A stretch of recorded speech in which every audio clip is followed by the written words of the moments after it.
Money tells stories in small towns. It flows like an underground river carrying secrets and sins, touching lives in ways most folks never notice. But some people know exactly where that river leads. Before we jump back in, tell us where you're tuning in from.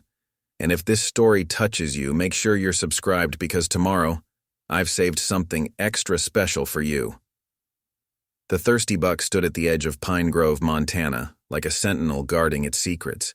From the outside, it looked like any other mountain town watering hole, weather-beaten wood siding, neon beer signs flickering in frosted windows, and a gravel parking lot where mud and snow fought for territory. But beneath its unremarkable exterior, the tavern served a more intricate purpose.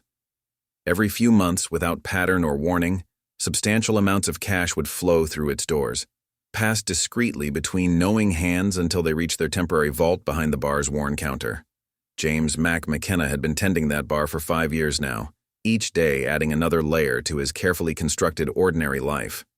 At 45, he carried himself with the kind of quiet confidence that made people trust him without questioning why.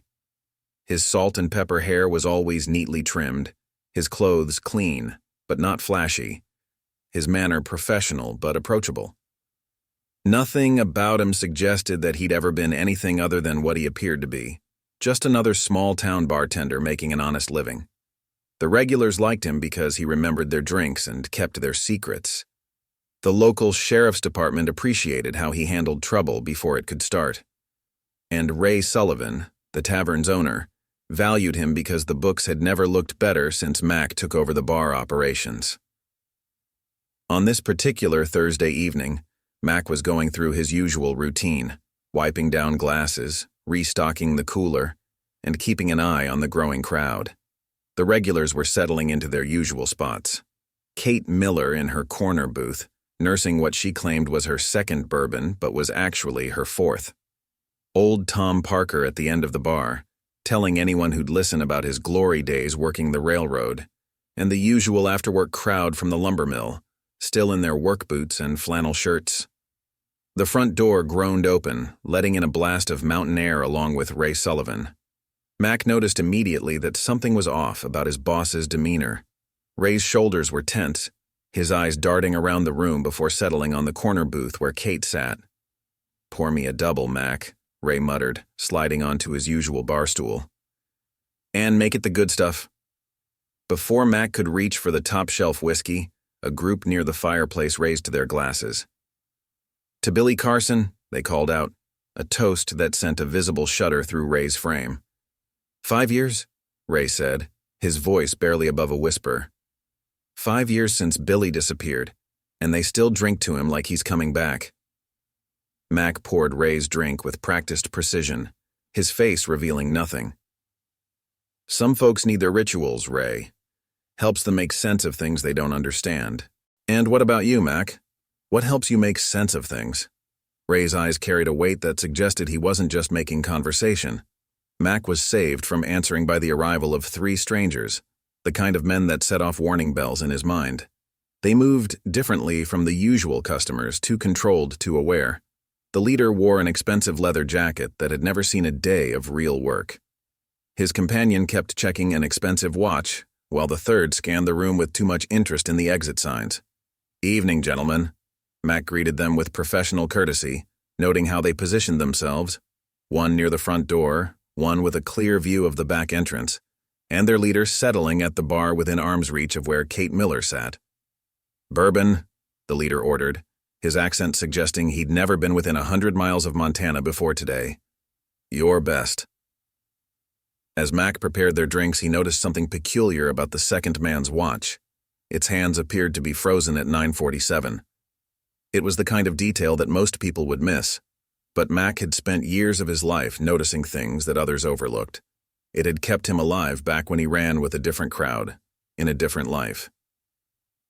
The night progressed with an undercurrent of tension that only Mac seemed to notice. Kate Miller finally left her booth around 10, leaving behind her usual generous tip that they both knew wasn't just for the service. Ray disappeared into his office, allegedly to work on the books, though the sound of his pacing carried through the thin walls. The three strangers remained, nursing their drinks and watching. Just watching. Mac continued his closing routine, every movement calculated and smooth, while his mind raced through possibilities and contingencies. He'd been on both sides of what was about to happen, though that was something James Mac McKenna, respectable bartender of 5 years, wasn't supposed to know anything about. When the watch checker approached the bar for one last round, Mac saw the other two men move into position through the reflection in the bottles behind him. One by the back door, one by the front. Classic triangle formation. Professional. Mac's hand hovered over the bourbon bottle for a fraction of a second as 15 years of survival instincts warred with 5 years of careful cover. The question wasn't whether something was about to happen. It was whether he could afford to show that he knew exactly what was coming. Danny, the doorman, caught Mac's eye from across the room. The old man had worked at the Thirsty Buck longer than anyone, and he too seemed to sense something was off. His weathered hand reached beneath his jacket, likely touching the ancient .38 special he'd carried since his days as a security guard. Mac gave him an almost imperceptible shake of the head. If trouble was coming, the last thing they needed was Danny trying to play hero. Through the front windows, Mac caught glimpses of movement in the parking lot.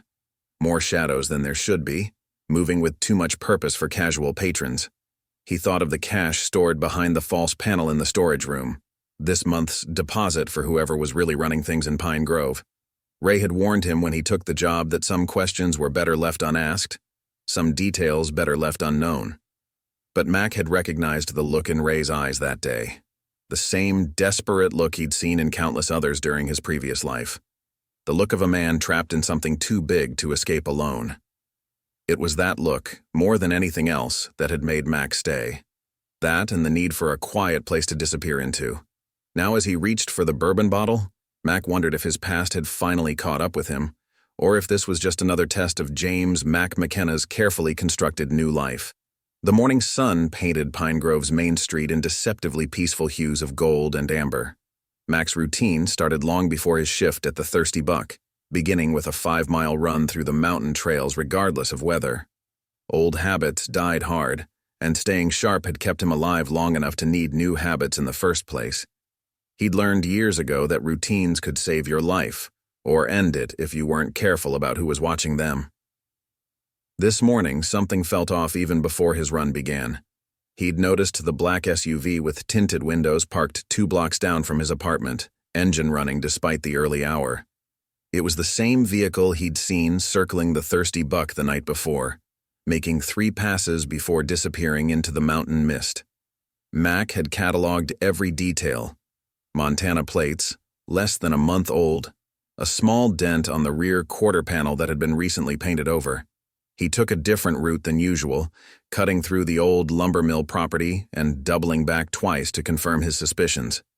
The SUV followed at a distance, amateur work that made Mac almost miss the professionals who used to hunt him. Almost. As he rounded the corner past Thompson's General Store, he heard a commotion in the narrow alley between the buildings. A group of teenagers had cornered something, their laughter carrying an edge that made Mac's jaw tighten. He recognized 2 of them, the Miller boys, whose father ran the local pawn shop and asked too few questions about where things came from. Just leave it, he told himself, continuing his pace. Not your problem. Then he heard the yelp, sharp, pained, and desperate. Before he could stop himself, Mac was already moving toward the alley. The teenagers scattered at his approach, their bravado evaporating at the sight of an adult. The Miller boys hesitated just long enough to shoot him defiant looks, reminding Mac of other young tough guys he'd known, the ones who usually ended up in unmarked graves before their 21st birthdays. Behind a stack of wooden pallets, he found what had drawn their attention, a German shepherd, probably no more than a year old, with matted fur and a makeshift collar that had clearly seen better days. The dog's intelligent eyes tracked his every movement, reminding him of people he'd known in his previous life, people who'd learned the hard way not to trust easily. Easy there, Mac said softly, crouching down to appear less threatening. I'm not going to hurt you. The dog growled weakly, backing further into the corner. Mac noticed it was favoring its right front paw, and a fresh cut above its eye suggested the teenagers had been throwing rocks. Old bruises under the matted fur told a longer story of abuse. Mac reached slowly into his pocket and pulled out the beef jerky he kept for his longer runs. The movement caused the dog to bare its teeth, but there was more fear than aggression in the gesture. Mac recognized the look. He'd seen it in mirrors often enough during his first years on the run. "Your choice," he told the dog, placing a piece of jerky on the ground before backing away. The shepherd's nose twitched, but it didn't move. Mac waited, time being something he'd learned to use as a tool rather than an enemy. He was about to leave when he noticed the tag on the collar. Property of Pine Grove Security Services. The company name triggered something in his memory. They'd gone bust last spring after their owner, Mike Rollins, had a mysterious accident. The kind of accident that happened when certain debts went unpaid. Mac had overheard enough at the bar to piece together that Rollins had been skimming from his clients, including some people who considered theft a personal insult rather than just bad business. "You're a long way from your old job, aren't you?" Mac muttered. The dog's ears perked up at his voice, intelligence shining through the fear in its eyes. Preparing and narrating this story took us a lot of time, so if you are enjoying it, subscribe to our channel. It means a lot to us. Now back to the story. A door opened further down the alley, and Sarah Reeves stepped out of the back entrance to her veterinary clinic, carrying a bag of medical waste to the dumpster. She stopped when she saw Mac and the dog, her expression shifting from surprise to professional assessment. "That's the third stray this month," she said, keeping her voice low and calm. "Town's getting overrun since they cut the animal control budget." Mac had seen Sarah around town, but had never spoken to her directly. She was newer to Pine Grove, having taken over Dr. Mason's practice 2 years ago. There were rumors about why she'd chosen such a small town for her practice.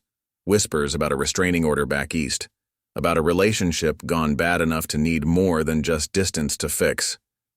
But Mac made it a point not to pay attention to rumors. He had enough of his own. "This one's not exactly a stray," Mac replied, gesturing to the collar. "Security dog, from the looks of it." Sarah moved closer, her movements measured and professional. The dog's growl deepened, but Mac noticed it lacked the same intensity it had shown toward him initially. "Interesting." "Former security dog," she corrected, noticing the company name. "And from his condition, I'd say he's been on his own for at least a few months." She studied Mac with the same clinical attention she'd given the dog. "Most people would have just walked past." "Most people did," Mac said, standing slowly. "Including me, almost." Sarah pulled a business card from her pocket and held it out. "Bring him around to the clinic's front entrance. I'll take a look at that paw and the cut above his eye." She paused, her next words carrying a weight that suggested she wasn't just talking about the dog. Sometimes the strays that find us are the ones that need us most. Mac looked at the card, then at the dog, then back at Sarah. "I'm not really looking for a... Good thing I didn't ask you to adopt him," Sarah interrupted with a slight smile that didn't quite reach her eyes. "Just bring him in.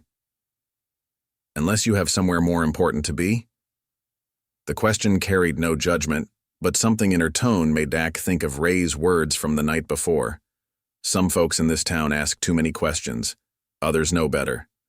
Mac took the card, watching as Sarah returned to her clinic. The dog had relaxed slightly during their conversation, its growl subsiding to occasional worried whimpers. He noticed that despite its injuries and obvious abuse, the shepherd's posture remained alert, its eyes constantly scanning the alley entrances. A survivor, then. Mac could respect that. As they approached the veterinary clinic 20 minutes and half a pack of jerky later, Mac noticed the black SUV had reappeared, now parked across the street. The driver's window was cracked just enough to allow cigarette smoke to escape, and Mac caught the glint of what might have been a camera lens. The dog tensed, a low growl rumbling in its chest. "Yeah," Mac muttered, guiding the shepherd toward the clinic's entrance. "I don't like them either." The veterinary clinic's waiting room smelled of antiseptic and anxiety. Mac sat in one of the worn chairs watching as Sarah examined the German shepherd in the adjacent room through a large window, The dog had remained surprisingly calm during their walkover, limping alongside Mac as if they'd made some unspoken agreement. "His name is Shadow," Sarah announced, emerging from the exam room. She held up an electronic scanner. "Found his microchip, registered to Pine Grove Security Services. But there's something odd about the registration details." Mac raised an eyebrow, waiting. In his experience, people always shared more when you let them fill the silence. "The chip was registered 3 years ago," Sarah continued. "But Pine Grove Security didn't start operations here until 18 months ago. And the address listed doesn't exist in town." Before Mac could respond, the front door chimed. Ray Sullivan walked in, his face darkening when he saw Mac. "Thought I might find you here. Word travels fast when someone sees you playing hero in an alley." Sarah's posture stiffened slightly. "Mr. Sullivan, I wasn't aware you had any pets needing care." "Just checking on my employee," Ray said, his tone carefully neutral. "Mac, we need to discuss tonight's inventory. The distributors changed their delivery schedule." Mac recognized the code. Something had gone wrong with the money drop. But Ray's presence here in person suggested it was worse than just a scheduling issue. "I'll need about 20 minutes to finish up here," Mac replied, watching Ray's reaction. The older man's left eye twitched, their signal for immediate problems. "I can keep Shadow here for observation," Sarah offered, misreading the tension. "He's dehydrated and that paw needs proper treatment. Plus, I'd like to look into this microchip situation." "Shadow?" Ray's voice carried an edge that made the dog's ears flatten. "Fitting name for something that shows up out of nowhere, wouldn't you say, Mac?" Mac stood slowly, maintaining his casual demeanor despite the warning bells going off in his head. Ray never took risks like this. Coming to find him in public, dropping hints about their real business, something had him spooked. "The bill's on me," Mac told Sarah, reaching for his wallet. "Consider it community service." Sarah waved him off. "Let's wait and see if anyone claims him first, though given what happened to Pine Grove Security, I'm not holding my breath." "What do you mean?" Mac asked, though he already knew the answer. "Their owner, Mike Rollins, disappeared last spring. Police found his car at the train station, but no sign of him boarding any trains. His wife swears he was acting strange the week before. Nervous, checking over his shoulder. Said he'd mentioned something about cooking the books for someone powerful." Ray's face had gone pale. "Tragic business, that. Mac, we really need to—" The clinic's door chimed again. A man in an expensive suit walked in, his shoes too polished for Pine Grove's dusty streets. Mac noticed the slight bulge under his left armpit, a shoulder holster professionally concealed. "Dr. Reeves?" The man smiled, but it didn't reach his eyes. "I'm Marcus Thorne.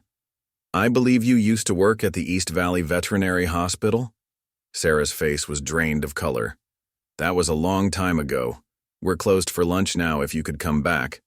"Actually," Marcus interrupted smoothly, "I'm here about the dog. Word travels fast in small towns, doesn't it, Mr. Sullivan?" Ray's hands were trembling slightly. "Mac, the inventory." "Can wait," Mac finished, moving subtly to position himself between Sarah and Marcus. "Dr. Reeves is right. The clinic's closed for lunch." Marcus's smile widened. "Interesting, the bartender finds a security dog that belonged to a man who vanished, the vet with a complicated past, and the bar owner who's been making some interesting deposits at First Montana Bank." He reached into his jacket, causing everyone to tense but withdrew only a business card. "When you're ready to discuss the real reason I'm here, call this number." He placed the card on the counter and left, the bell's cheerful chime at odds with the heavy silence he left behind. Shadow growled softly from the exam room, and Mac noticed something he'd missed before. On the dog's collar, partially hidden by matted fur, was a small metal tag. Not the official Pine Grove security tag, but something custom-made.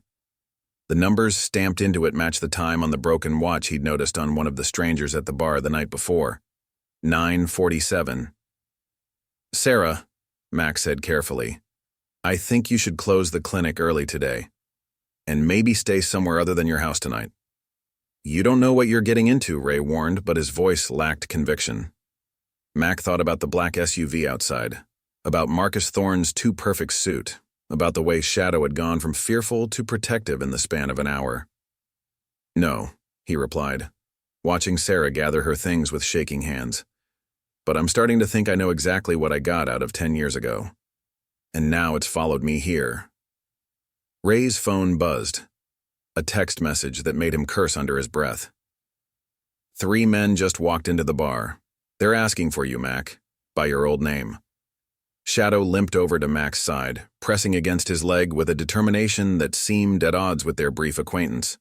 In the dog's alert stance and unwavering focus, Mac recognized something he hadn't seen in a long time. A partner who understood that sometimes survival meant choosing your battles carefully. Take Sarah out the back, Mac told Ray. Then get to the bar and act normal. I'll handle our guests. Mac, Sarah started to protest, but he cut her off. Some questions are better left unasked, he said, echoing Ray's words from earlier. But since they're asking anyway, might as well give them the answers they don't want to hear. The walk back to the Thirsty Buck took exactly 7 minutes. Enough time for Mac to recall precisely why he'd left his old life behind. The weight of the Glock 19 pressed against his lower back, retrieved from a hidden compartment in his truck's toolbox. 10 years ago, he'd promised himself never to carry it again. Promises, like identities, sometimes needed adjustment. Shadow limped alongside him, somehow matching his pace despite the injured paw. The dog's ears remained alert, swiveling at every sound.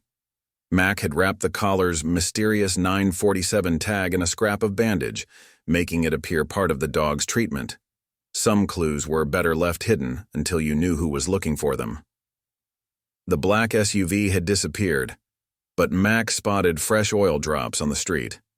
They hadn't gone far. As they approached the bar's back entrance, he noticed Danny's car was missing from its usual spot. The old doorman never missed work. Hadn't in 15 years, according to Ray.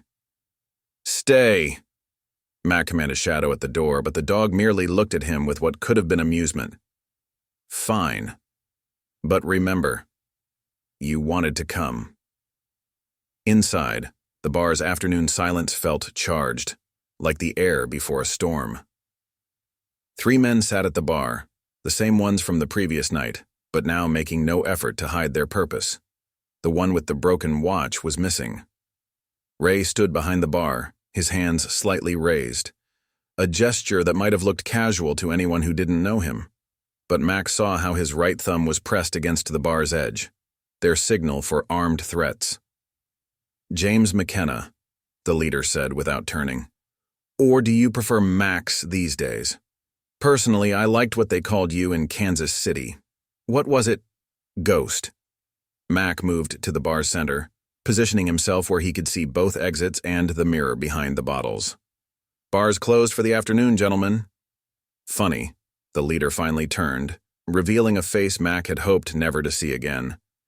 That's what Eddie Rodriguez said right before you ghosted his entire operation. 10 years ago tonight, if I remember correctly. Lucas Bennett hadn't aged well. The once sharp features had grown soft, but his eyes retained their predatory gleam. He'd been Eddie Rodriguez's right hand, the one who got his hands dirty while Eddie kept his clean, the one who'd figured out Mac was working undercover, but not soon enough to stop what happened. Long time, Lucas. Mac kept his voice neutral. Still picking up Eddie's messes?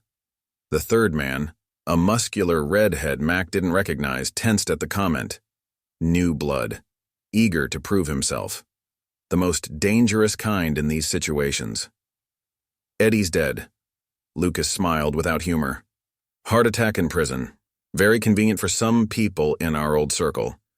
People who might have worried about what he'd say to reduce his sentence. Ray's hand inched toward the bar's underside where Mac knew he kept a sawed-off shotgun. Mac caught his eye and gave a slight headshake. Not yet. That's ancient history, Mac said. I'm retired. Retired? Lucas laughed. Is that what you call running a drop point for the Kovac organization? I have to admit it's clever. Hide in plain sight handling other people's illegal money while pretending to be just another small-town bartender. Shadow growled softly from behind the bar where he'd somehow slipped past everyone's notice. The sound made the redhead jump, his hand twitching toward his jacket. "Easy, Tommy," Lucas cautioned. "We're just having a friendly conversation about old times, about loyalty, about consequences." "If Eddie sent you," Mac started, but Lucas cut him off. "Eddie didn't send me, but someone did. Someone who's very interested in why a former federal undercover operative ended up working at a mob-connected bar in the middle of nowhere. Someone who thinks maybe you're still playing both sides." The pieces clicked into place. The timing, the watch, Shadow's mysterious tag. It wasn't about Eddie Rodriguez at all. This was something bigger. "Where's your friend?" Mac asked. "The one with the broken watch?" A flicker of confusion crossed Lucas's face. Genuine, not performative. "What friend?" Before Mac could respond, the bar's front door opened. Detective Michael Connor walked in, his badge visible on his belt. The temperature in the room seemed to drop 10 degrees. "Afternoon, Mac." Connor nodded, then turned to Lucas. "Mr. Bennett, quite a drive from Kansas City. Business or pleasure?" Lucas's smile returned, sharper now. "Just catching up with an old friend, Detective." "No law against that." "No," Connor agreed, settling onto a bar stool.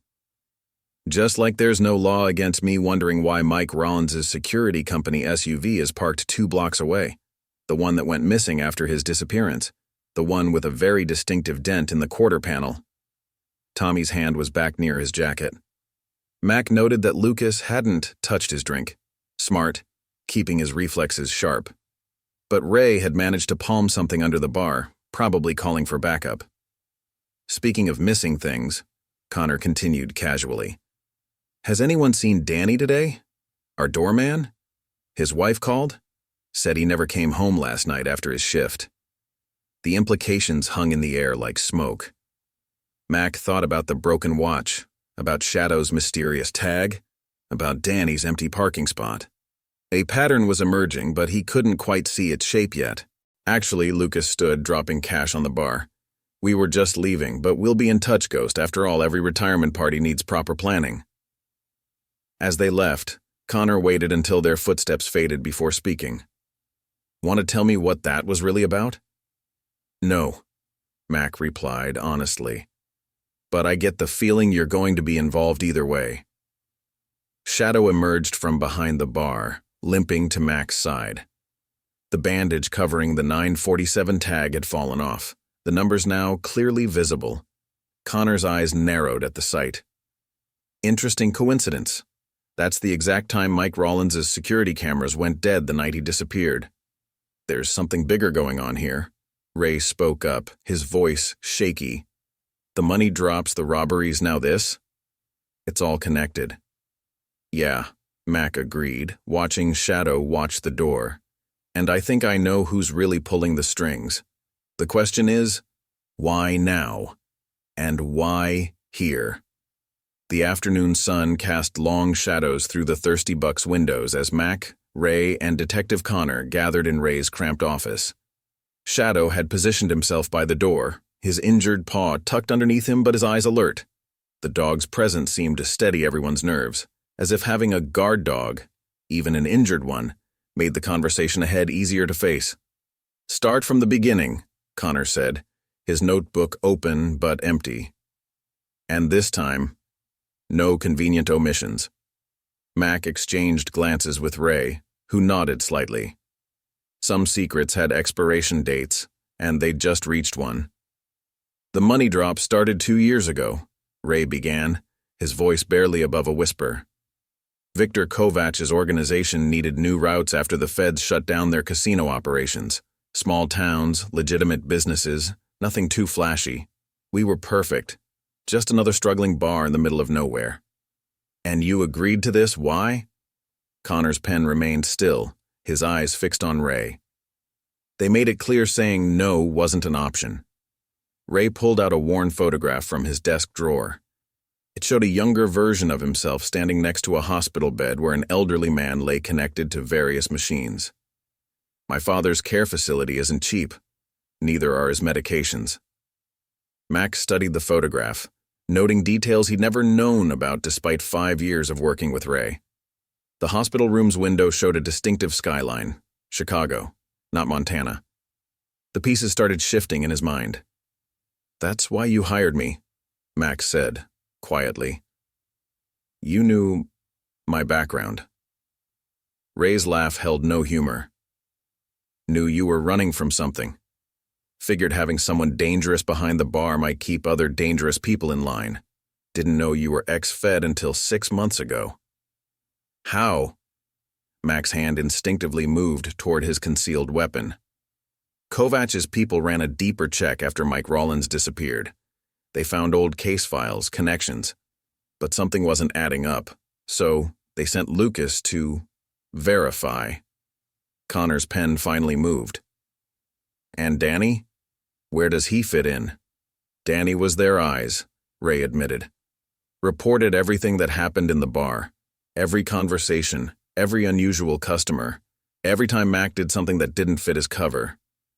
The revelation hit Mac like a physical blow. Danny had been watching him for 2 years, reporting his every move. The old doorman's convenient absence now carried darker implications.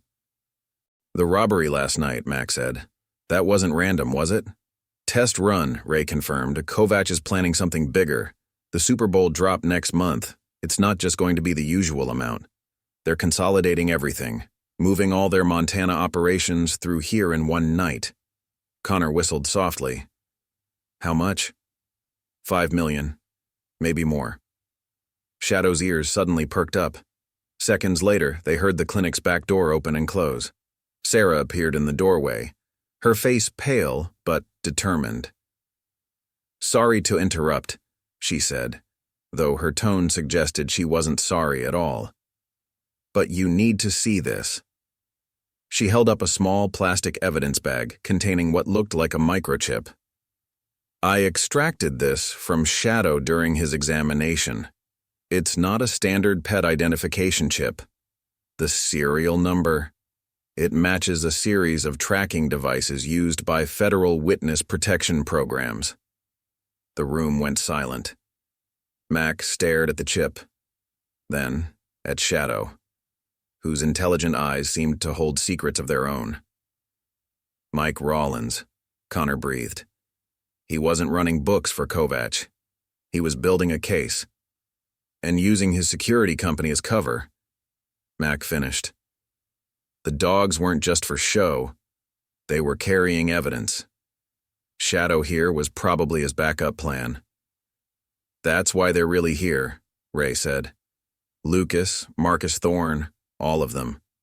Whatever evidence Rollins collected, it's still out there. And they think you're involved, Mac. You're passed with the feds, showing up here right when Kovach started using the bar." Sarah moved further into the office, closing the door behind her. "There's more. When I was cleaning Shadow's wounds, I found something embedded in his collar. A key." She produced a small silver key, unremarkable except for the numbers etched into its surface. 947. "Safety deposit box," Connor suggested. "First Montana Bank has boxes with that numbering system." "Where Marcus Thorne saw Ray making deposits," Mac added. The pattern was becoming clear now. Rollins was building a RICO case, using Shadow to transport evidence right under everyone's nose. But something went wrong. "The night he disappeared," Sarah said. "The security cameras went dead at 9:47. Ray's phone buzzed, a text message that made his already pale face turn ashen. "Lucas is back at the bar with friends. They're asking about Danny." Mac checked his weapon, then looked at Connor. "How straight do you really play this, detective?" Connor's smile was grim. "Straight enough to keep my badge, crooked enough to keep my conscience. You, about the same." Mac turned to Sarah. "Get to the bank, see what's in that box. Ray, you go with her. Your name's on their accounts. It'll look natural." "What about you?" Sarah asked. Mac scratched Shadow behind the ears, earning a low whine of appreciation. "Time to tend the bar. And maybe have a long overdue conversation about retirement plans." "Mac?" Ray hesitated at the door. "Danny. He wasn't just reporting on you. Last week he started asking questions about Chicago. About my father's facility. About wire transfers that didn't add up. I know, Mac said quietly. Just like I know your father passed away 3 years ago. The real question is, who are you still paying, Ray? And why?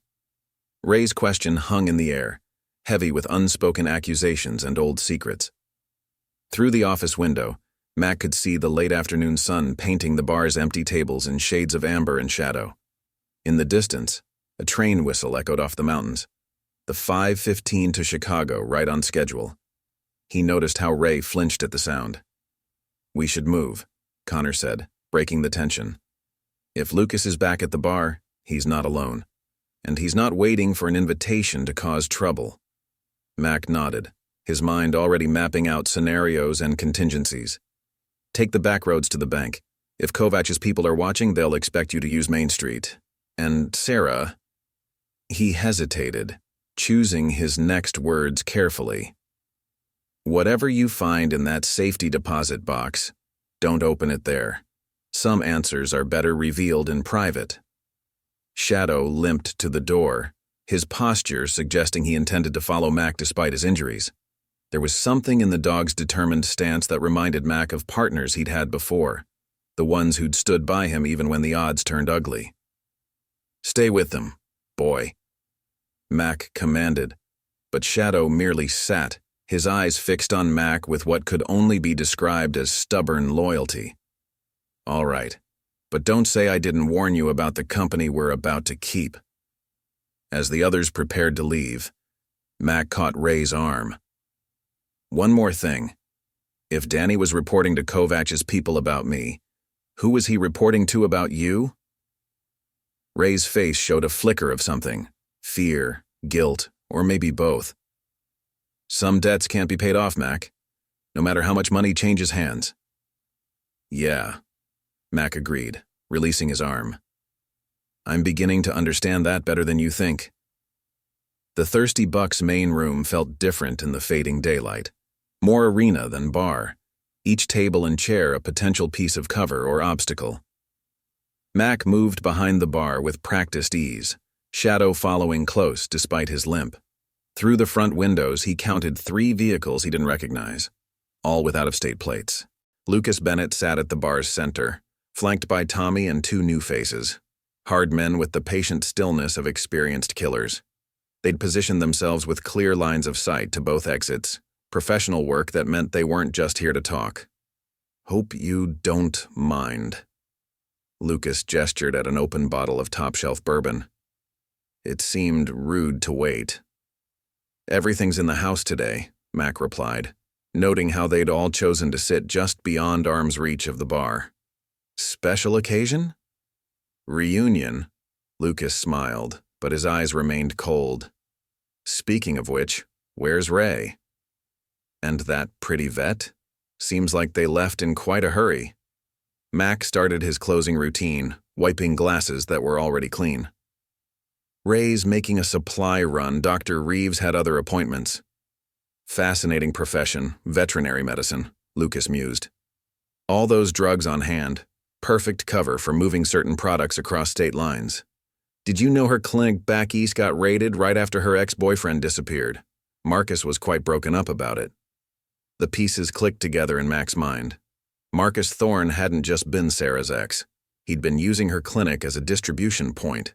When things went bad, he'd vanished, leaving her to deal with the fallout. That's ancient history.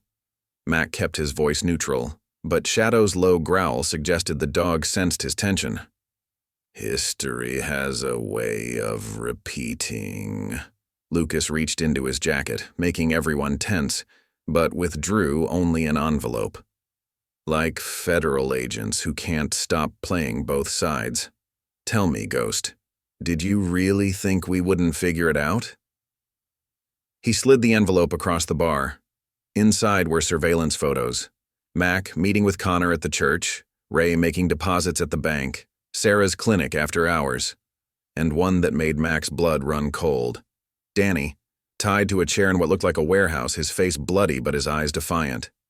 Took some convincing, Lucas continued, but Danny finally admitted what he'd discovered, about Ray's special arrangements with Chicago, About your convenient appearance right when we started using this place. About Mike Rawlins and his clever little evidence-gathering operation. Tommy shifted in his seat, his hand never far from his concealed weapon. Boss wants everything cleaned up before the Super Bowl drop, no loose ends. Speaking of loose ends, Lucas nodded toward Shadow. That mutt's caused quite a stir. Imagine our surprise when we found out it belonged to Rawlins. The same Rawlins who disappeared the night our operation logs went missing. The same night the security cameras died at exactly 9:47. Mac's mind raced through scenarios. The photos meant they'd been watching longer than he'd realized. Danny's capture suggested they knew about Ray's connection to Chicago, but they hadn't moved against Sarah or found the safety deposit box yet. They were still fishing for information. "You've got it wrong," Mac said, carefully sliding the photos back. "I'm retired. Just a bartender trying to stay out of trouble." Funny thing about trouble, Lucas's smile widened. It has a way of finding people who try to hide from it. Like Danny. Want to know what his last words were? Mac's hand tensed on the glass he was wiping. "You're bluffing. Danny's alive." "For now," Lucas agreed. "But that depends on what happens in the next few minutes. See, we know about the evidence Rawlins collected. We know he trusted it to his trained dogs. And we know one of those dogs found its way to you. Almost like it was planned." Shadow's growl deepened, but Mac gave him a subtle hand signal to stay calm. Another trick the dog seemed to know instinctively. "Here's how this plays out," Lucas continued. "You tell us where Ray and the vet went, you hand over whatever was hidden in that dog's collar, and maybe Danny gets to see his grandkids again." "Or?" Mac asked, though he already knew the answer. "Or we start cleaning the house, the bar, the clinic, Ray's father's facility in Chicago, even that nice church where you and Detective Connor have your little chats. Lots of accidents waiting to happen." The afternoon light had faded enough that Mac could see reflections in the bar's front windows. 2 more men had taken position outside. The black SUV was back, parked at an angle that would block any vehicle trying to leave the lot. "Tick-tock, Ghost." Lucas tapped his watch, not the broken one from last night, Mac noticed. "Danny's running out of time. And so are you." Mac thought about Ray and Sarah, hopefully reaching the bank by now. About Connor, who played things just crooked enough to keep his conscience clean. About Danny, who'd been braver than any of them had guessed. And about Shadow, who'd found him for a reason. "You know what your mistake was, Lucas?" Mac's voice carried an edge that made Tommy's hand twitch toward his gun. "Same as Eddie's. You assume everyone's playing the same game you are." "And what game is that?" Mac's smile was as cold as winter. "The one where you think you're the smartest person in the room." Shadow's ears suddenly perked up, catching something the humans hadn't yet registered. In the distance, sirens began to wail. Through the windows, Mac caught fragments of radio chatter, Kovach's men coordinating their positions around the building. They were professionals setting up a proper containment zone. No one would approach the bar without being spotted. More importantly, no one would leave without their knowledge. The weight of the Glock against his back felt heavier now. 1 gun against at least 7 trained killers. The odds weren't great. But then again, they never were in his line of work. Back when he was running operations against Eddie Rodriguez, he'd learned that superior numbers often bred overconfidence, and overconfident men made mistakes. "What's it gonna be, Ghost?" Lucas's patience was wearing thin. "The evidence for Danny's life. Simple trade." Mac reached under the bar, making everyone tense, but brought out only the bourbon bottle. "One last drink first?" "For old time's sake." Lucas studied him for a long moment, then nodded. "Pour them. But if you're thinking about the shotgun under the bar, don't." Danny mentioned that little insurance policy of Ray's. Mac's hands moved smoothly, pouring 5 measures of bourbon, each glass placed with precise deliberation, creating a pattern only he understood. Shadow watched the process with unusual intensity, as if the dog somehow sensed the significance of each movement. You never asked me why I quit, Mac said, his voice carrying just enough weight to make Lucas pause with his glass halfway to his lips. After the Rodriguez operation, after everything went sideways in Kansas City, did you ever wonder why I just disappeared? The sirens were getting closer now, their wail bouncing off the mountains that surrounded Pine Grove. But something about them seemed off. The pattern was wrong for local law enforcement. The approaching sirens grew louder, but Lucas didn't seem concerned. If anything, his smile widened as he toyed with his untouched bourbon. You think Connor's coming to save you?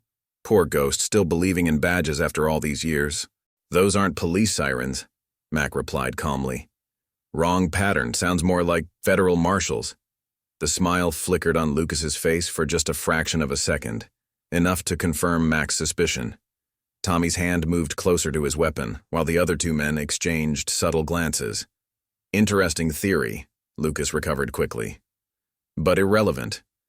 We have teams at the bank, the clinic, and Danny's location. One phone call, and this gets very messy for everyone you care about.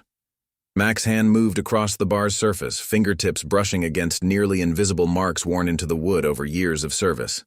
5 years of careful preparation, hidden in plain sight. Every scratch, every stain, every seemingly random mark. All part of a larger plan. You still haven't asked me about Kansas City, Mac said, his voice carrying an edge that made Tommy shift uncomfortably. About why Eddie Rodriguez's entire operation went down in one night. About why no one ever found the money. Shadow had positioned himself perfectly, exactly where Mac needed him to be. The dog's tactical awareness was too precise to be coincidence. Tell me, Lucas, did you ever wonder why Mike Rollins chose this particular bar, this specific town? Enough games, Lucas snapped, his patience finally cracking. The evidence, now. Or Danny dies screaming. Mac's laugh held no humor. Danny's been dead for hours. You're not that sloppy, Lucas. You never leave loose ends alive. The photos were staged, probably taken right after you grabbed him last night. The blood patterns are wrong for a long-term captive. The revelation hung in the air like gunsmoke. Tommy's hand finally closed around his concealed weapon, but Mac continued before he could draw. What you should be asking is why Danny stayed at this bar for 15 years. Why did a former federal marshal spend his retirement watching over a small-town money drop? Lucas's face was drained of color. What did you say? U.S. Marshal Daniel McCarthy. Mac's words cut through the tension like a blade. Badge number 6,744. Disappeared into witness protection after testifying against corrupt officials in Chicago. The same officials who handled certain arrangements for Ray's father's care facility. The same facility that's been empty for 3 years. The sirens were close now, multiple vehicles converging on the bar. Through the windows, Mac caught glimpses of tactical teams moving into position. Lucas saw them too, but his expression suggested this was all according to plan. You think I came alone? Lucas's confidence had returned. Those aren't your people out there, Ghost. They're ours, Kovacs insurance policy, a whole tactical team of ex-military contractors. So please continue with your story. It'll make a great epilogue. You still don't get it, Mac shook his head. This was never about the money drops or Kovacs operation. Danny and I spent 5 years building this case. Every marked bill, every transaction, every piece of evidence documented and distributed to secure locations. Mike Rollins was just one part of a much larger investigation. Shadow's growl deepened as heavy footsteps approached the bar's entrance. Lucas raised his phone, presumably to give orders to his teams at the bank and clinic. But here's what you really missed, Mac continued, his hand moving to a specific spot on the bar's surface. Eddie Rodriguez didn't die of a heart attack in prison. He cut a deal, turned state's evidence against everyone, including the corrupt federal officials who helped hide his money. Officials who later started working for Kovac. The bar's front door burst open, tactical teams flooding in with military precision. But instead of moving to support Lucas, they took position around the room's perimeter, weapons trained inward. Marshal McCarthy sends his regards. Mac's voice carried clearly as the teams moved into final position. He didn't die last night. He completed his mission just like he did in Kansas City when he helped me take down Eddie's operation. Just like Mike Rollins did when he trained Shadow to carry encrypted data drives in his collar. Lucas lunged for his weapon, but Shadow was faster. The dog's injured act vanished as he launched himself over the bar, taking Tommy down before he could draw. The other men found themselves facing the business ends of federal tactical weapons.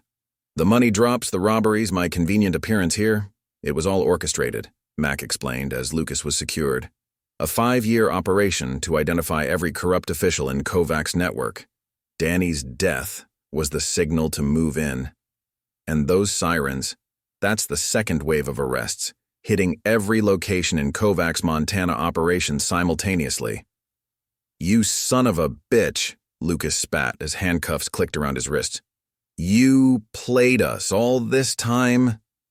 No, Mac corrected him. You played yourselves, just like Eddie did. Too busy looking for complicated betrayals to see the simple truth. Through the front windows, more vehicles arrived. Familiar faces from Mac's past life emerging into the fading mountain light. Danny, very much alive, stepped through the door, his badge gleaming gold in the last rays of sunset. Sometimes, Mac said quietly, scratching Shadow behind the ears as the dog resumed his place beside him. The best place to hide is right where everyone can see you. Ray emerged from behind the tactical team, his face a mix of relief and exhaustion. For 5 years he'd played his part perfectly, the desperate bar owner caught up in something too big to escape. Every worried glance, every shaking hand, every late-night conversation about debts and pressure had built their cover story one detail at a time. Your father would be proud, Mac told him, earning a genuine smile from his partner. 15 years undercover with internal affairs, and his son follows in his footsteps. The Chicago connection had to be believable, Ray shrugged, but Mac could see the pride in his eyes. What better way than to use my real family history? Dad always said the best covers grow from seeds of truth. Shadow padded over to Danny, who knelt to check the dog's supposedly injured paw. The old marshal grinned as Shadow immediately stood normally, all signs of limping gone. Rollins trained him well. Best 4-legged operative I've ever worked with. Lucas watched this reunion with growing comprehension and fury. Everything he thought he knew about the past 5 years was unraveling in front of him. The predator had become the prey, and he'd never even seen the trap being set. The game was rigged from the start, he said quietly, more to himself than anyone else. Every move we made was exactly what we wanted you to make, Mac finished for him. That's the thing about men like you and Eddie. You're so used to being the smartest ones in the room. You forget to look for the simple plays. The aftermath of an operation was always the most dangerous time. Mac knew this from experience. The moment when victory felt assured was when hidden threats often emerged. As federal marshals processed Lucas and his men, Mac's attention remained fixed on the windows, watching the gathering darkness beyond the bar's lights. Sarah's team just checked in, Danny reported, holstering his weapon. They secured the safety deposit box. Marcus Thorne tried to intercept them at the bank, but let's just say Dr. Reeves remembers more from her military service than her veterinary practice. Mac raised an eyebrow. Another layer of careful planning revealed. Sarah's background as a combat medic explained her perfect cover as a small-town vet. Is she okay? More than okay. Apparently, Marcus didn't expect his ex to remember her hand-to-hand combat training. He'll need a few stitches before booking. Shadow had returned to Mac's side, his bearing now unmistakably that of a trained service animal. The dog's eyes constantly scanned the room, alert for any remaining threats. Through the windows, Mac could see federal teams securing the perimeter, but something still felt off. You're wondering about Kovac, Ray said quietly, joining them at the bar. Why he isn't here personally? 5 years of operation, Mac nodded. His entire Montana network was exposed. The man I knew would want to handle this himself. Danny's expression darkened. That's because this isn't just about Montana. The evidence Rollins collected, the data Shadow's been carrying, it goes way beyond state lines. Federal judges, customs officials, even politicians. Kovac has built himself an empire of corruption, And empires don't fall easily, Mac finished. He'd seen the pattern before, back in Kansas City. Eddie Rodriguez had just been the visible part of the operation. The real power lay in the shadows, in boardrooms and offices where decisions were made with handshakes instead of guns. The bar's phone rang, an unusual occurrence this late. Mac answered with caution, keeping his voice neutral. Thirsty buck. Ghost. Victor Kovach's voice carried the same smooth confidence Mac remembered from their brief encounters years ago. Or should I say, Agent McKenna? I must admit you had me fooled. We all thought you'd burned out after Kansas City, gone native like so many do. Mac switched the phone to speaker, signaling Danny silently. The marshal immediately began tracking procedures, but Mac knew it would be futile. Kovach hadn't survived this long by being careless with calls. Sorry to disappoint, Mac replied. But then again, disappointment seems to be going around. Your Montana operation is finished, Victor. Montana? Kovach's laugh held genuine amusement. You think this was about a few bars and small-town money drops? Tell me, Ghost. Did you ever wonder why I let you play your game for 5 years? Why did I make it so convenient for you to build your case? The implications sent a chill through the room. Ray and Danny exchanged worried glances as Kovach continued. Right now, Sarah Reeves is delivering exactly what I wanted her to find.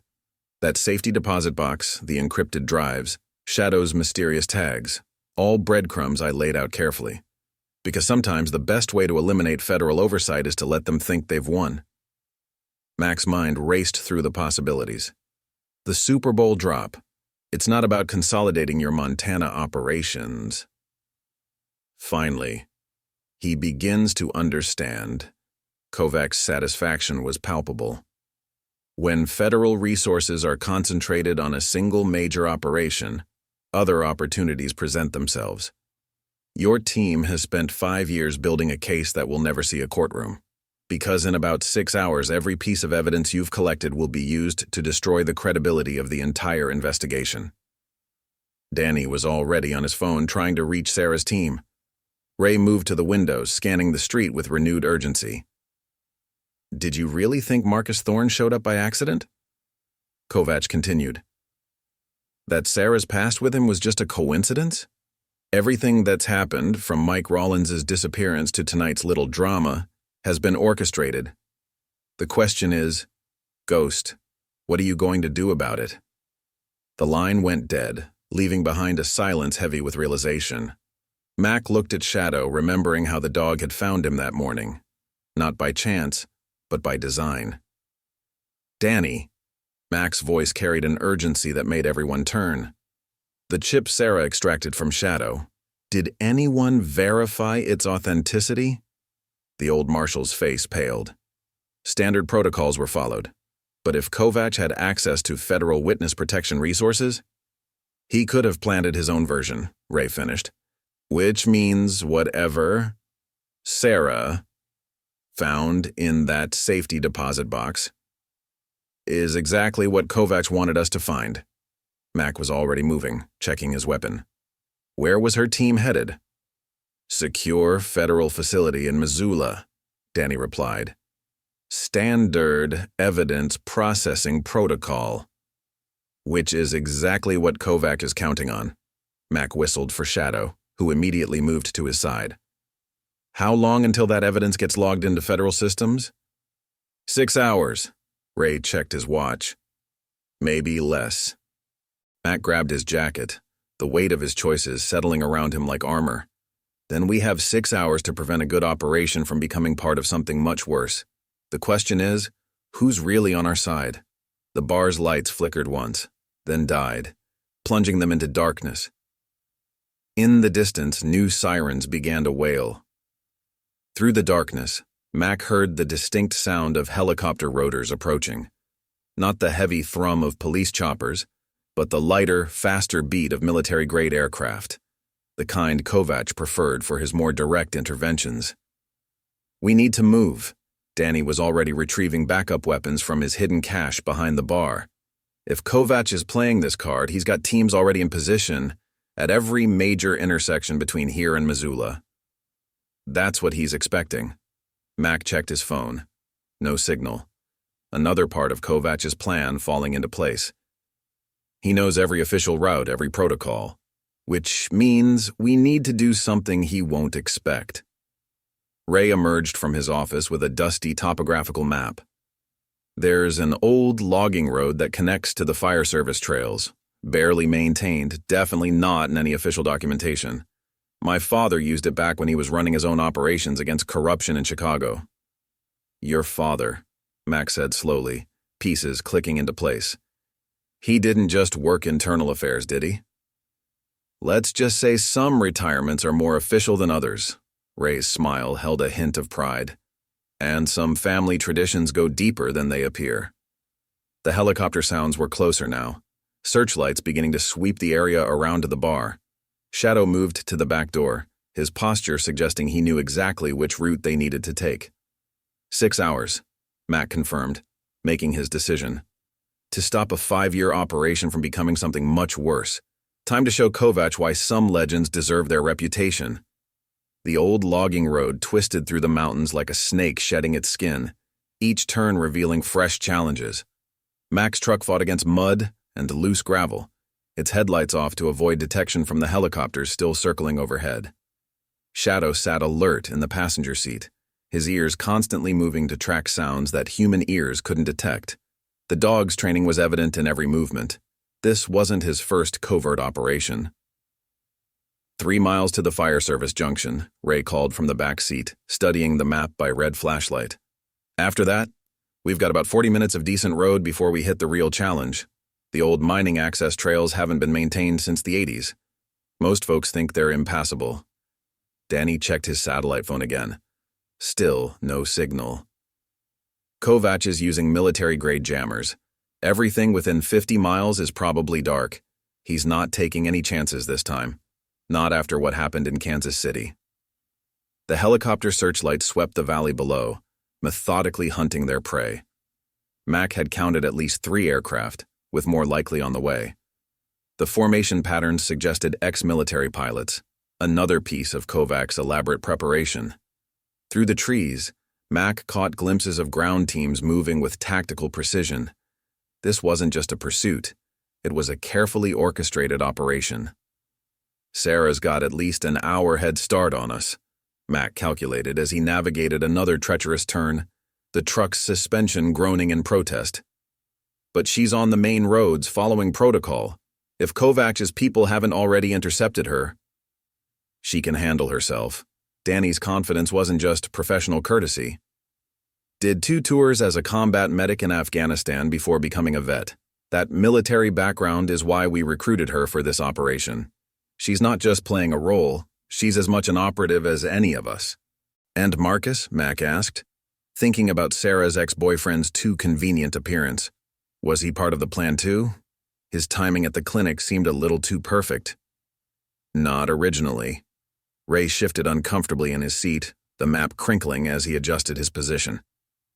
But when we discovered his connections to Kovach's organization, we thought we could use him.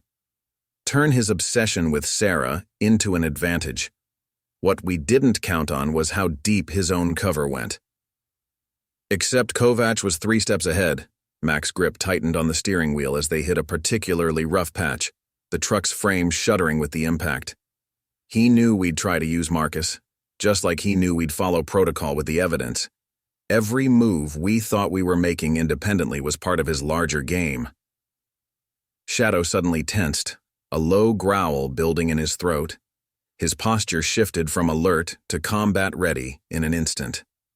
Seconds later, they all heard it. The distinctive sound of engines approaching from multiple directions. The low rumble of modified off-road vehicles designed for pursuit. They're not just on the main roads, Danny realized, already checking his tactical gear. They've got off-road teams too, professional units, probably ex-special forces from their movement patterns. Mac killed the engine, letting the truck coast silently around the next bend. In the darkness ahead, he caught glimpses of movement, vehicles positioned at strategic points along the trail. The setup was too precise to be improvised.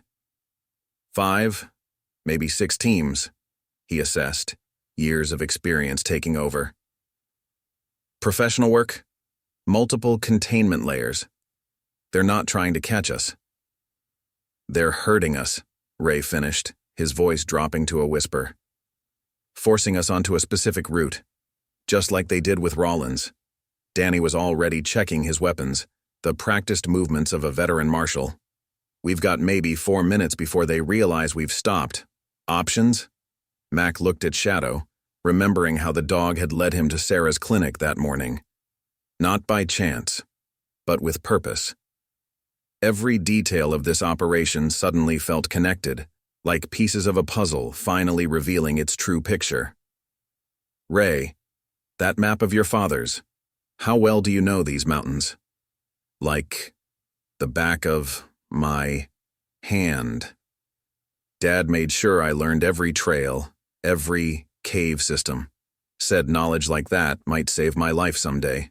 Turns out he wasn't just being paranoid. Cave system? Mac's interest sharpened. You mean the old mining tunnels, the ones that supposedly collapsed after the silver rush? Ray's eyes widened with understanding. Supposedly. But some of us know better. Dad used them during his investigations. Said they connected half the town's basements to various exit points in the mountains. The official records show them as condemned, but that's just another layer of cover. The dog's answering growl held no hesitation.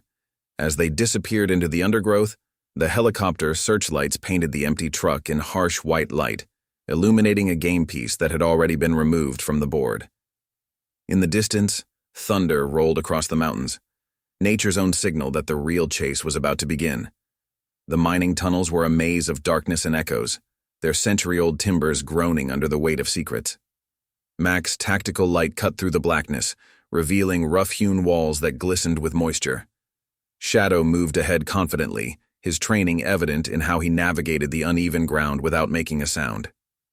These tunnels were part of the original silver mining operation, Ray explained, his voice barely above a whisper. But during Prohibition, they became something else entirely. Smuggling routes, escape paths, underground vaults. My father said half of Pine Grove's real history happened down here? Danny brought up the rear, his experienced eyes constantly scanning for pursuit. How far is the bank? 1/4 mile, maybe less. Ray consulted a worn notebook he'd produced from his jacket. Dad mapped every connection, every intersection. The main vault should connect directly to one of the larger chambers. The thunder from above was muffled but still audible, along with the distant thrum of helicopter rotors. Kovach's teams would be discovering their abandoned truck by now, realizing they'd been outmaneuvered. Something's been bothering me, Mac said as they navigated another junction.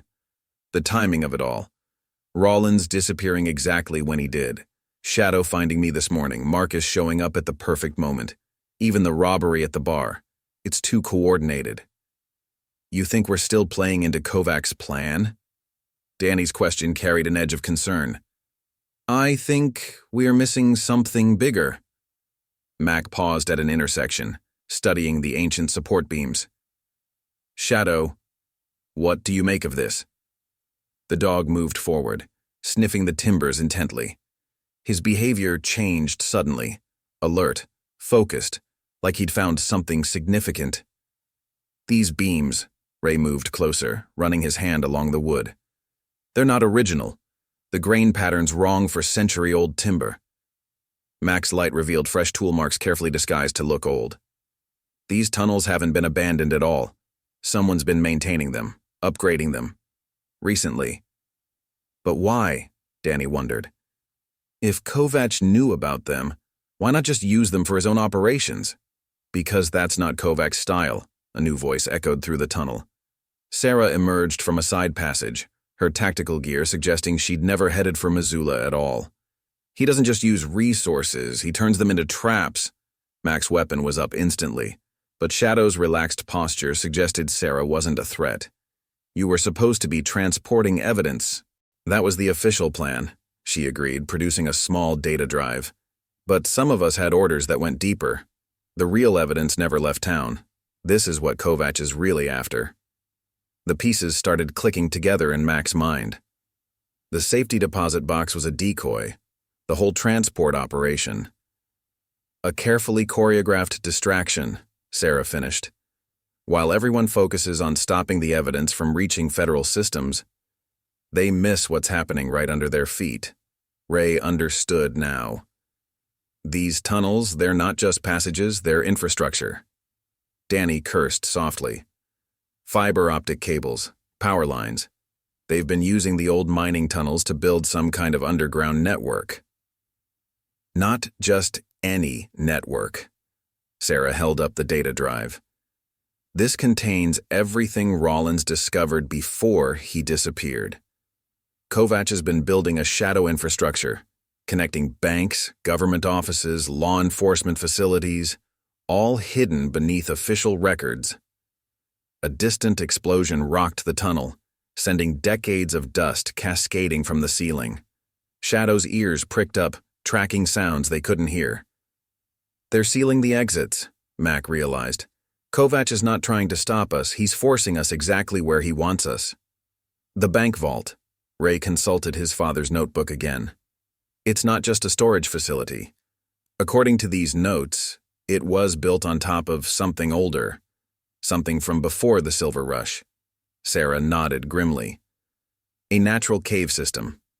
Perfect for housing servers, cooling systems, everything needed for a massive data center. That's what Rollins discovered. Kovacs is not just moving money through Pine Grove. He's building a parallel digital infrastructure, invisible to federal oversight. And now he's got us all down here. Danny's tactical assessment was grim. Cut off from backup, running out of options. Mac watched Shadow, noting how the dog kept returning to certain support beams, his behavior suggesting there was more to discover. Maybe that's the point. We're all looking for a way out. But what if we should be looking for a way in? The servers, Sarah caught on quickly. If we can reach the main data center, we can expose the whole operation, Ray finished. Not just the money laundering or the corruption, but the entire underground network. Another explosion rumbled through the tunnels, closer this time. Mac could hear voices now, tactical teams moving with professional precision. How long until they reach us? Danny asked, already checking his remaining ammunition. 10 minutes, maybe less, Mac estimated. But they'll be careful. These tunnels are too valuable to risk collapsing. Shadow suddenly froze, his attention fixed on a seemingly solid wall. Mac's light revealed what the dog had discovered. Tool marks, fresh ones, carefully concealed behind decades of mineral deposits. Looks like we found our way in. Sarah moved to examine the wall. But we'll only get one shot at this. And Kovacs is counting on that, Mac added, the full scope of their situation becoming clear. The question is, are we walking into another trap, or are we about to spring one of our own? The hidden door yielded to their combined effort, revealing a passage that bore little resemblance to the mining tunnels they'd left behind. Smooth concrete walls housed modern electrical conduits, and the air carried the distinct hum of powerful cooling systems. Shadow moved forward cautiously, his training evident in how he analyzed each new sound and scent. This is military-grade construction, Danny observed, running his hand along a reinforced support beam. Designed to withstand anything short of a direct strike. Kovacs has been busy. And expensive, Sarah added, her combat experience showing how she maintained perfect situational awareness while examining their surroundings. This kind of infrastructure costs millions. The question is, where's the money really coming from? Mac's mind was already piecing it together. The bar operations, the money laundering. It was never about the cash itself, it was about creating a cover story, a smokescreen to hide something much bigger. They reached an intersection where modern security doors had been installed, their electronic locks glowing softly in the dim light. Ray consulted his father's notebook, comparing the new layout to the original tunnel maps. These modifications are recent, he said, pointing to fresh tool marks around the door frames. But they follow the natural cave system's original pathways. Someone knew exactly what they were looking for down here. Shadow suddenly tensed, his attention fixed on something ahead. Before Mac could signal the others to stop, A familiar voice echoed through the corridor. Impressive, isn't it? Marcus Thorne stepped into view, his expensive suit replaced by tactical gear. 5 years of construction, all happening right under a small town's feet.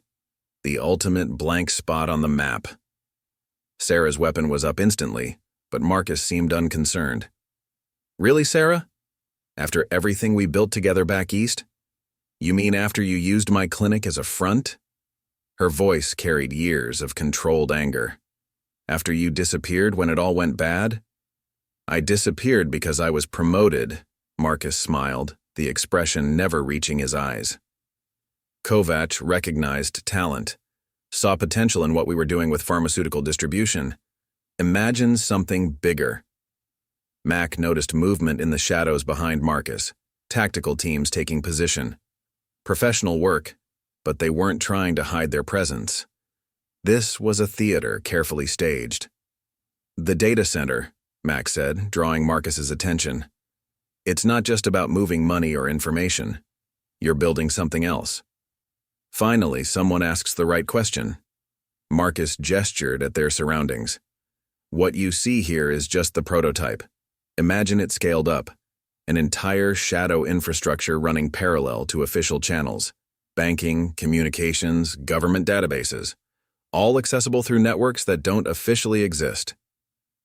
Danny's tactical assessment was grim. A parallel digital world, invisible to oversight. More than that, Sarah realized, her medical background providing insight. The pharmaceutical angle, the military-grade construction. You're not just moving data. We're building the future. Marcus's enthusiasm seemed genuine now. A world where certain enterprises can operate completely outside traditional constraints. No oversight, no regulations, no boundaries. Ray's hand tightened on his weapon. And my father? Did he discover this when he was investigating Chicago? Raymond Sullivan Sr. Marcus nodded respectfully. He got remarkably close to the truth. Unfortunately, some secrets need to stay buried. Just like these tunnels. The tactical teams moved forward, their weapons trained with professional precision. Shadow growled softly, but Mac gave him a subtle signal to hold position. Here's what I don't understand, Mac said, playing for time while his mind raced through options. Why show us all this? Why not just eliminate us back at the bar? Because some threats are more valuable alive, a new voice announced. Victor Kovac emerged from a side passage, his presence commanding immediate attention. Especially when they can be repurposed. Mac studied the man he'd hunted for so long, elegant despite the underground setting, radiating the kind of confidence that came from absolute control. The evidence you've been chasing? Kovac continued.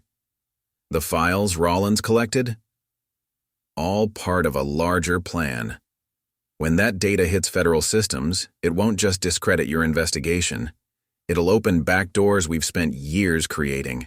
Every agency, every database, all compromised in an instant. And us? Danny asked, though he likely knew the answer. Insurance, Kovac smiled coldly. The respected federal marshal, the undercover agent, the small-town bar owner with a hidden past, your deaths will help sell the narrative. A tragic end to a corrupt investigation. Sarah's laugh carried no humor. You really think you can contain this? That no one else knows? My dear doctor. Reeves. Kovac's tone suggested genuine admiration. Containment was never the goal. Chaos was. When your bodies are found in these tunnels, when the evidence proves federal corruption at the highest levels, when trust in the system completely erodes. He spread his hands expansively. That's when our real work begins. Mac felt Shadow shift slightly beside him, the dog's muscles tensing in a way that suggested he'd sensed something the humans hadn't yet registered. Years of working with trained animals had taught him to trust those instincts. Quite a speech, Mac said, buying seconds they desperately needed. But you forgot something important. Oh? Kovac's amusement seemed genuine. Do enlighten us, Ghost. Mac's smile was as cold as a mountain winter. Some legends don't need to hide in the shadows. The underground facility's lights flickered once, then died, plunging the corridor into total darkness. In the sudden blackness, Shadow moved with deadly precision, years of special operations training taking over. The dog's attack was silent, efficient, just like Mac had trained him during their previous life together. "Nobody moves," Marcus shouted. But the professional calm in his voice had cracked. In the darkness, the sound of combat erupted, the familiar symphony of close quarters fighting that Mac knew all too well. When the emergency lights finally kicked in, casting everything in a blood-red glow, the situation had changed dramatically. 3 of Kovach's tactical team members were down, Shadow standing over one with cold efficiency. Sarah had disarmed Marcus, her combat medic training proving more lethal than he'd expected. Danny and Ray had taken strategic positions, their weapons covering the remaining threats. Kovach alone seemed unperturbed by the chaos. Impressive choreography, but did you really think we wouldn't be prepared for a power failure? Actually, Mac said we were counting on your preparation. He nodded toward the humming server racks visible through a reinforced glass wall. All those backup systems, all that redundancy, it makes for quite a power signature when you know what to look for. Understanding dawned in Kovach's eyes. The federal teams, they're not following the evidence to Missoula. They're following the power consumption, Sarah confirmed, keeping Marcus covered. Kind of hard to hide the energy requirements for a facility this size, especially when someone knows exactly what to look for. Rollins? Kovach's voice carried genuine admiration. He wasn't just collecting evidence about the money. He was mapping power grids, tracking unusual energy patterns. Smart man, Mike Rollins, Danny added, his weapon never wavering. Shame about his accident. The thing is, before that accident, he made sure certain information reached very specific people. People who've spent the last 5 years building a case that goes way beyond a small-town money laundering operation. Ray moved to one of the server racks, producing a small device from his jacket. Dad wasn't just mapping these tunnels. He was documenting everything. The construction contracts, the power consumption, the shell companies. All those breadcrumbs leading right back to your legitimate enterprises. The bar operation was never about the money, Mac explained, watching realization spread across Kovach's face. It was about establishing patterns, creating a paper trail that even the best lawyers couldn't explain away. Marcus laughed suddenly, the sound echoing off the concrete walls. You still don't get it, do you? This facility, the evidence, the whole operation, it's already served its purpose. The moment you walked into these tunnels, you activated exactly what we needed. Shadow's growl deepened as new sounds emerged from the darkness beyond the emergency lights. More tactical teams moving into position. But these weren't Kovach's men. Their movement patterns were different, more disciplined. Federal tactical teams, Mac noted calmly. Finally showing their hand. Exactly, Kovach's smile returned. Walking right into a facility filled with evidence of their own corruption. By this time tomorrow, every major law enforcement agency will be compromised. Trust in the system will collapse. And in the chaos, you'll step in with your parallel infrastructure, Sarah finished, offering stability through your private networks, your untraceable transactions, your shadow economy. A new world order, Marcus added proudly, built on the ashes of the old system.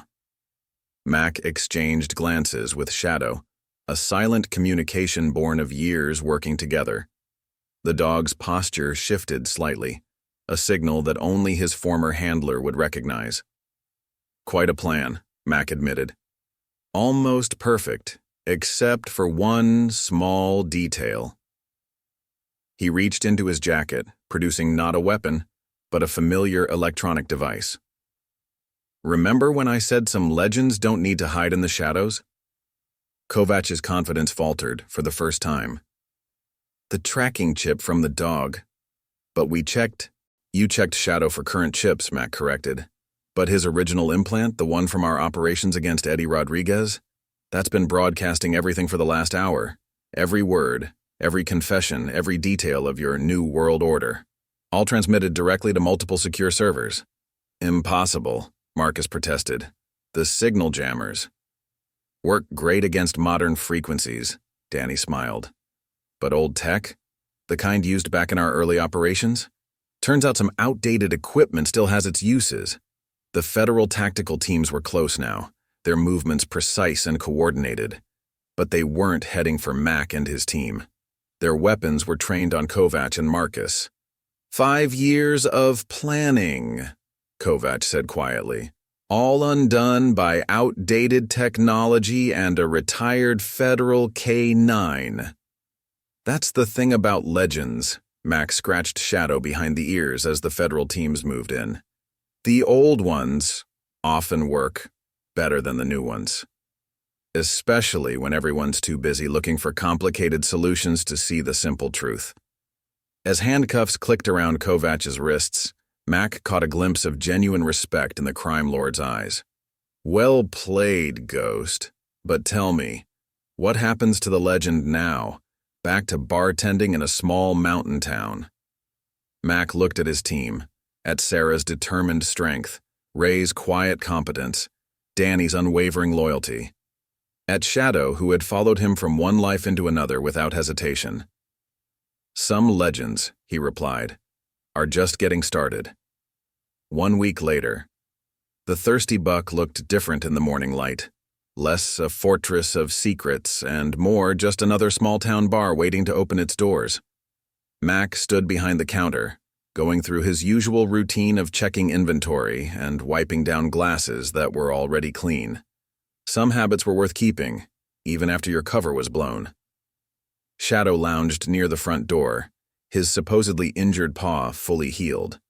The dog's official status had been restored, a decorated federal K-9 with more successful operations than most human agents. But like Mac, he seemed content with their new life, keeping one eye on the door out of training rather than necessity. The place won't be the same without Danny's security checks, Ray remarked, emerging from his office with a stack of papers. Though I suppose we won't need quite as much security anymore. How's he settling into witness protection? Mac asked, though he already knew the answer. Danny had earned his retirement, his testimony helping to dismantle not just Kovac's operation, but dozens of connected criminal enterprises. Better than expected. Turns out he's got a talent for teaching, training the next generation of federal marshals in undercover work. Ray smiled, remembering his own father's similar career shift. Some skills are worth passing on. The front door opened, admitting Sarah and Detective Connor. The local police department was still processing the revelations about what had been happening beneath their town. But Connor had proven himself valuable in the aftermath, helping to maintain order while federal teams cleaned up the underground facility. Marcus took a plea deal, Sarah announced without preamble. He's giving up everything. Names, dates, account numbers. Turns out survival instinct trumps loyalty when you're facing federal charges. And Kovac? Mac asked, though Shadow's relaxed posture already suggested good news. Not talking, but he doesn't need to. Connor produced a thick file. The evidence from the tunnels combined with Rawlins' original data and Marcus's testimony, it's enough to put him away for several lifetimes. The parallel infrastructure is being dismantled as we speak. Mac nodded, remembering the look in Kovac's eyes during their final confrontation. The crime lord had recognized his own mistake, underestimating the power of old-school techniques in a digital age. Sometimes the simplest solutions were the most effective. The server data revealed something else. Sarah continued, her expression suggesting she'd saved the most interesting news for last. Those tunnels? They weren't just Kovac's idea. He was working with someone bigger. Someone with connections in government agencies, military, contractors. The kind of people who can make entire operations disappear, Ray finished, or make them seem to disappear while actually moving them somewhere else. The implications hung in the air like smoke. Their victory, while significant, had exposed threads leading to even larger conspiracies. Mac thought about the weight of his Glock 19, safely stored, but never far away.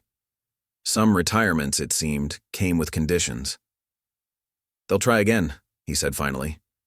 Different location, different front, same game. Probably already are, Connor agreed. But that's not your problem anymore, right? You're just a small-town bartender now.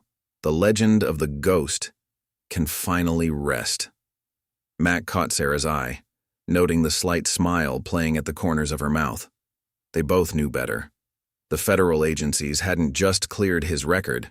They'd offered him a new role, a position that would allow him to keep his cover as a bartender while serving as a focal point for future operations. The Thirsty Buck would become what it had pretended to be, a gathering place for information, a neutral ground where certain conversations could happen safely. About that, Ray interjected, sliding a document across the bar. The ownership papers for the bar. I'm thinking it's time for a change of management. Someone who knows how to balance the old ways with the new.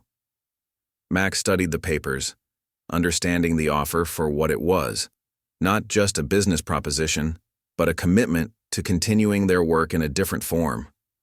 Shadow patted over, resting his head on Mac's leg in what seemed like approval.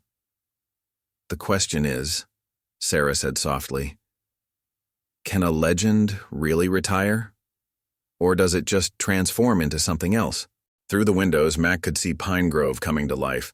Morning traffic picking up, shops opening, people going about their lives unaware of the dramas that had played out beneath their feet. The mountains stood guard as they always had, keeping their secrets while offering new ones to those who knew where to look. You know what Eddie Rodriguez used to say? Mac picked up a glass, checking it for spots that didn't exist. Every good story needs a special place, somewhere that exists between what people think they know and what really happens. He reached down to scratch Shadow behind the ears, earning a contented sigh from the dog who had followed him from one life into another. Maybe that's what legends really are, not the people or the events, but the places where everything comes together, where the old ways meet the new, and both have something to teach. The morning sun painted the bar's interior in shades of possibility. Outside, a black SUV rolled past, federal agents maintaining their discreet presence while the underground facility was fully secured. But Mac knew they weren't just protecting the crime scene. They were watching, waiting, knowing that sometimes the best way to catch bigger fish was to leave certain waters undisturbed. So, Sarah smiled, understanding the decision in Mac's eyes. When do we open? Mac looked at his team, at the former combat medic who had found her true calling, the internal affairs legacy who had honored his father's work, the local detective who walked the line between worlds, and the K-9 warrior who had never really retired.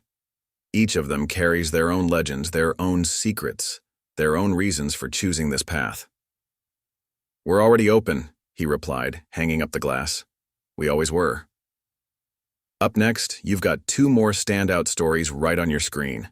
If this one hits the mark, you won't want to pass these up. Just click and check them out. And don't forget to subscribe and turn on the notification bell so you don't miss any upload from us.